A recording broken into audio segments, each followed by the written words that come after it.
Hello, Internet. Welcome to a hotel room in Boston. Yes, so I'm in kind of a fix um, because I'm traveling, which I do quite often, unfortunately, but it comes with a job. And yeah, I'm in Boston, in Massachusetts. It's winter, it's cold, it's snow outside, but very freezing. But on the other hand, we busted 500 subscribers. Actually, um, I don't know how that happened, but we're already at 510. When I left, we were still at 499. So, yeah. So I got to do a whiskey video, and do I have a whiskey? Yes, I actually do have a whiskey. We're in luck. My good friend Matt presented me with a whiskey when I arrived here, sort of as a welcome present, and I'm very thankful, especially because he picked a very good whiskey, which I haven't tasted for ages, because, well, it's not popular in Europe, and it's very hard to get over there, so excellent. Looking forward to it. However, before I actually grab this bottle and we come to the nice part of the video, I actually want to clear up a few things, especially things that I said in the last video. So, first of all, I want to apologize to the owners and makers of Four Roses, because in the last video, I actually had my doubts as to whether or not there was a Four Roses distillery and whether or not this was still made at the Four Roses distillery. I wasn't sure. Turns out it is. The Four Roses distillery is situated near Frankfort in Kentucky, actually right next to one of my absolute favorites, the Wild Turkey distillery, which hurts me greatly because I actually visited the Wild Turkey distillery a few years ago, and without even knowing that Four Roses is just around the corner, so I missed that. Sorry, still fighting a little cold there. In any way, yeah, so sorry to all the Four Roses fans and connoisseurs. Yes, Four Roses is one of those original bourbons which actually is made at and in the Four Roses distillery. Excellent. So congratulations. And sorry for not knowing that. I know a lot about whiskey, but I don't know everything. So, hey, bear with me. Then, second of all, in the last whiskey video, I actually talked about a certain distillery without actually saying the name that just produces masses of whiskey, and most of it is terribly bad. For example, the new Rebel Yell. Yes, it's all their fault. As you know, I think I mentioned that, Rebel Yell was originally made in the Stitzel-Weller distillery, but then, yeah, which happens so frequently, which is exactly why I wasn't sure if Four Roses is still made by or in a Four Roses distillery, because you have that a lot with American whiskey, that you have a brand, a certain name, and then it gets moved around. It gets moved from this distillery to that distillery, and then it vanishes for a while, and then all of a sudden a totally different distillery with a totally different owner who bought the rights. He didn't buy any whiskey, he just bought the rights to the name, and then all of a sudden, yeah, whiskey like Stetson pops up, and you go like, where does this come from? Nobody knows. And then you do your research, and hey. In this case, however, it actually turns out that the distillery that I was afraid of actually makes that whiskey, and Stetson is a good whiskey. So, what was I talking about? I was talking about Heaven Hill, which is a monster. It's the second largest distillery in the world. huge. They have 600,000 barrels, roughly, in their warehouses. They make around 500 barrels a day. It's totally insane. And even they, I think, do not exactly know how many whiskies roll out of that distillery, because of course they sell barrels to somebody else, and he creates a batch of some sort. So whenever you see a bourbon and there's no distillery named anywhere, or there's some fantasy name or whatever, it usually is Heaven Hill. So yes. Turns out that Stetson is actually made in Heaven Hill. Now, I never said that Heaven Hill does not, or is not capable of actually doing good whiskies. They are. They have a few very fine barrels on tap. Like Elijah Craig or Evan Williams is actually made in Heaven Hill. So they're capable of creating great whiskey. Which hurts even more if you think about all the junk that they actually put out. Like, Heaven Hill, which is a brand as such, or Rebel Yell, which is even worse junk. There are so many no-names which actually come from Heaven Hill, so yes. It's a terrible, I don't like that way. I like the old distilleries. I like those family businesses. Which is funny, because Heaven Hill actually is a family business. The family's called Shapira, and if you look it up, you usually find the date 1890, but that's actually not correct, because they had a farm, but they did not start producing whiskey until 1935, so it actually took them a while to get there. But when they started producing whiskey, they really produced it in insane amounts. Until 1991 or 1990. Don't exactly remember the date, but most of their warehouses, or actually the distillery and some of their warehouses, burned down to the ground because of a lightning strike, which... in any case, they were out of a distillery, but still wanted to produce. And unfortunately, a company called Diageo was, refocusing their business, and they sold a nearby distillery, the Bernheim Distillery, which used to produce really good whiskey. Bernheim... Isaac Wolf Bernheim, or actually Isaac Wolf Bernheim, because he was a German. He founded this distillery in... I forgot. I don't know anymore, but it was 18-something. He came to America, founded this distillery. There's actually quite a lot of Germans. Of course, the Scottish and especially the Irish established whiskey in the United States of America, no doubt about it. There were lots of whiskey producing actually states. Like Kentucky wasn't even the biggest originally. There was Pennsylvania, there was Virginia, which had, like, I think the most famous whiskey creator in the United States of America, although many people don't know, it was George Washington, the first president. He actually was a whiskey distiller. Unfortunately, in Virginia, there's only one distillery left, which is Virginia Gentleman, which is a great whiskey. All the others died during the Prohibition, and as far as I know at the moment, they're trying to get the money together to rebuild the old distillery of George Washington.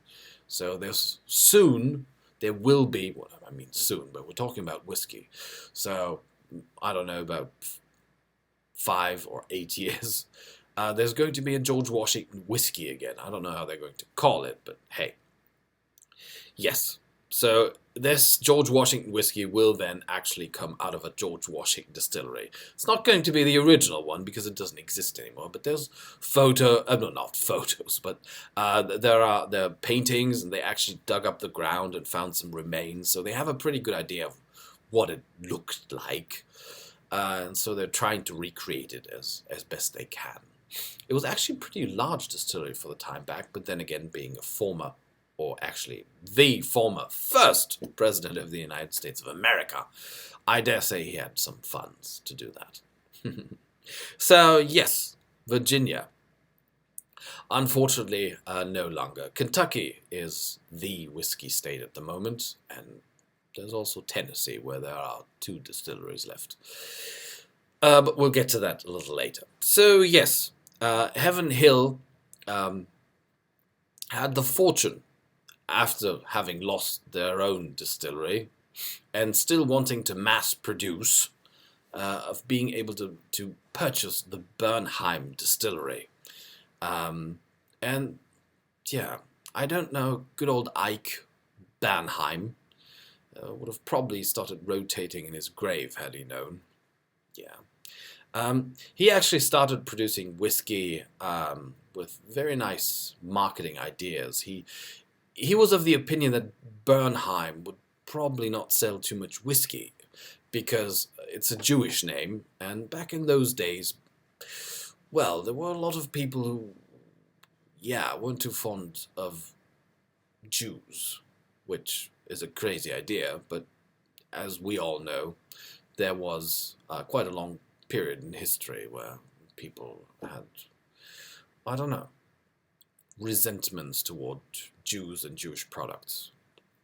I don't know. Crazy idea, because good old Ike proved them all wrong, because he made an excellent whiskey from all I heard. So he picked a different name. He left the Isaac and the Wolf, but he decided to use the last name of a friend of his who was actually in the business of breeding horses. Had nothing to do with whiskey. His name was Harper, so the whiskey was called I.W. Harper, and was one of the best whiskies of his time and sold quite well, so well done. There were actually lots of Germans in that market field. I mean, all of you know Jim Beam, right? No, he wasn't Scottish. No, he wasn't Irish. His real name was Jakob Böhm, and yes, he was a German. Quite a lot of, like, the bottle that I'm looking at the moment also is of German descent. Yeah, but nevertheless, of course. By the way, Jim Beam, or actually Jakob Böhm, was one of the earliest whiskey creators in the newfound country. It was even before 1800. Just like Maker's Mark is another one that started really early. So, well done. In any case, where was I going? Yes, Bernheim. They bought the Bernheim distillery, Heaven Hill, dropped their plans to actually rebuild their own distillery, and started using Bernheim to produce all kinds of, yes, I don't even know if you can call all of them whiskey. They're not really that unique of a brand, all of them, but yeah. I mean, even Bernheim, before they bought it, had about 90 different brands that they took care of. Yeah. As much as I love bourbon, I'm all for the real stuff, like Wild Turkey. Yes, there's a Wild Turkey distillery. They make Wild Turkey. Four Roses, as I had very unfortunately forgotten, or rather was unknown to me because I never had looked it up. Four Roses is made in Four Roses distillery. Well done. And so on and so on. There are quite a few. Yeah, Jim Beam obviously is made in the Jim Beam distillery. So, yeah, I don't like these big distilleries who, even though like some of these whiskeys are really good, like the Stetson whiskey, for that price, it's an amazing whiskey. And I mean, like I said, they have Elijah Craig, which is one of the best bourbons in the world. They have Yeah, Evan Williams, for example. Those are all things that are made in Heaven Hill. So, okay. In any way, um, yeah. Um, Anything else I can say about Heaven Hill? Oh yeah, I mentioned it's the second largest distillery in the world, or actually, where they have the yeah. The first largest, of course, is Scottish. It's Glenfiddich. Everybody will probably have figured that out by themselves.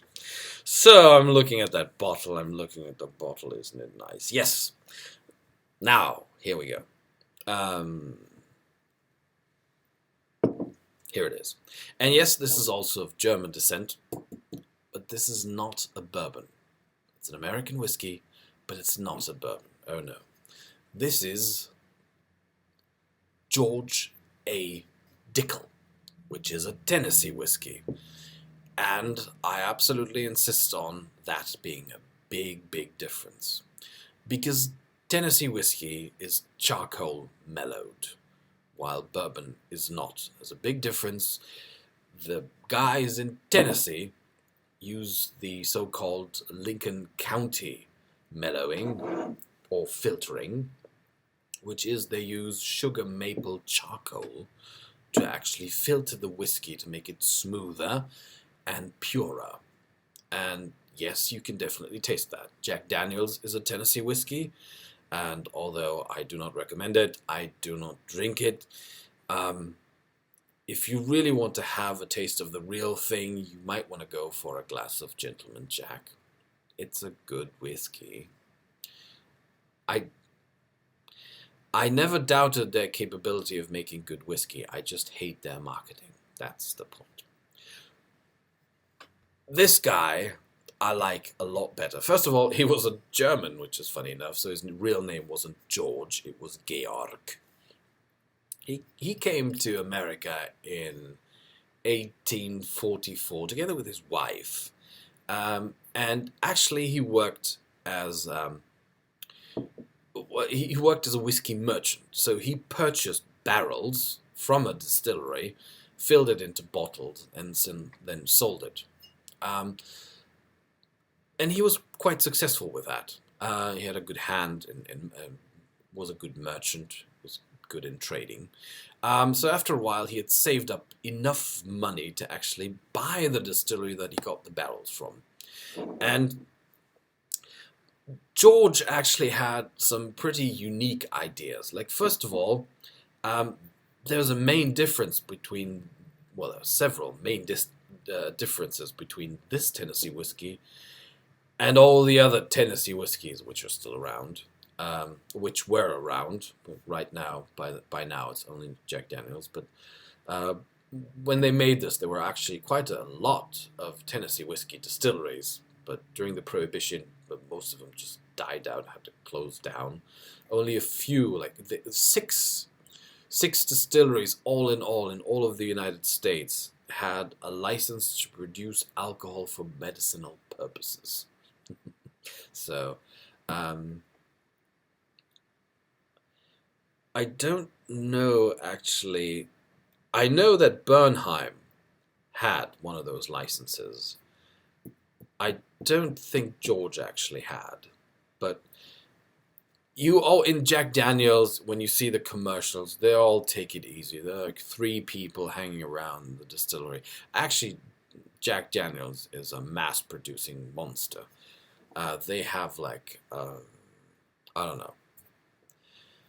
I knew that once upon a time. I think it was 400 employees working for Jack Daniels.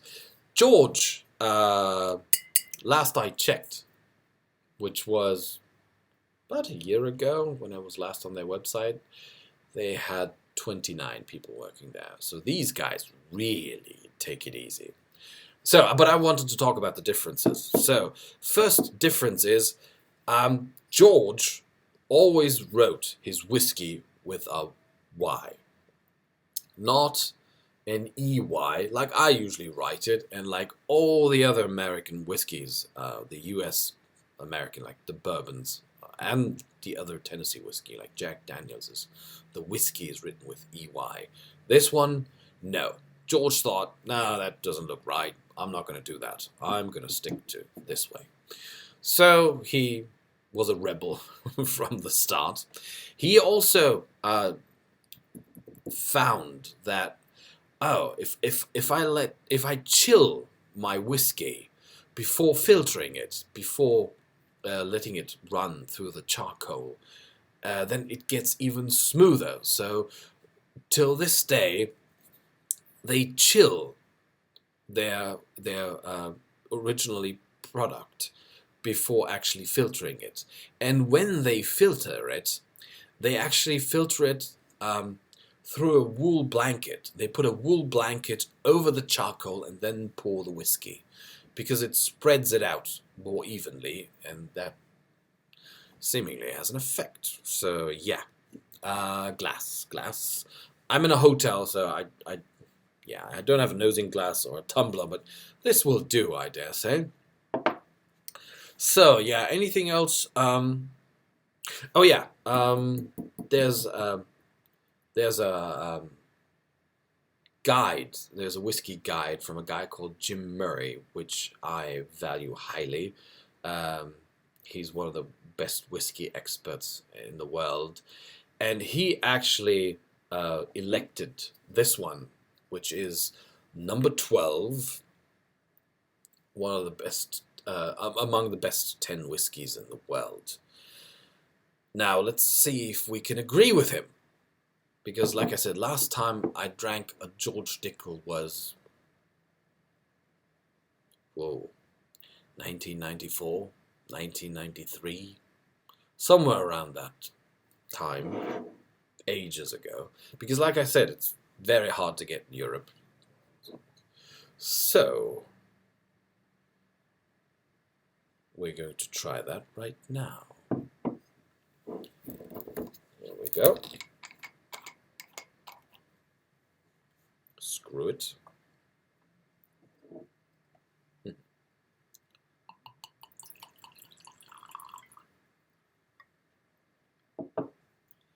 Yes.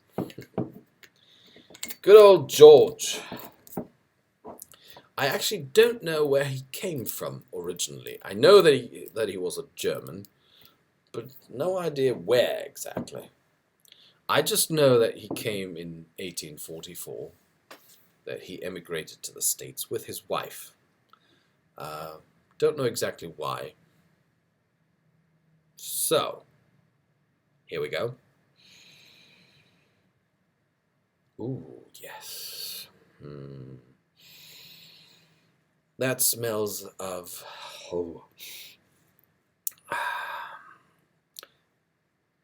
cinnamon, apple pie,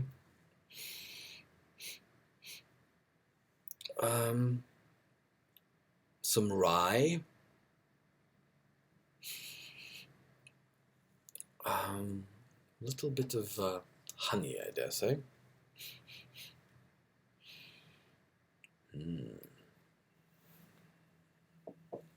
And it's a very nice bottle too. 90 proof, so it's got 45%. They didn't water it down to 40 like some other people that we know. Yeah, I like the design of the bottle too. It looks very nice. So there's a touch of honey in here too, and a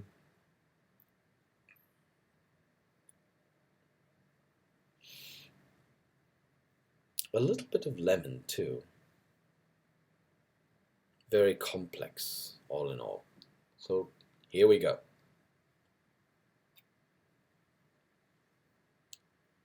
Oh,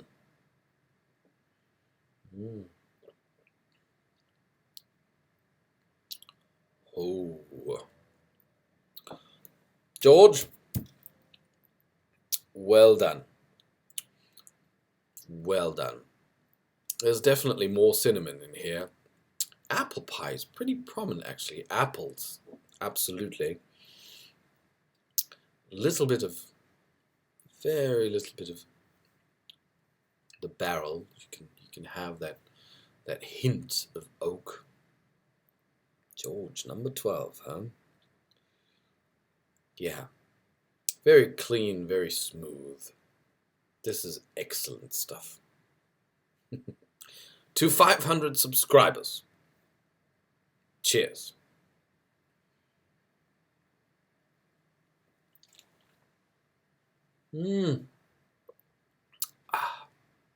Excellent.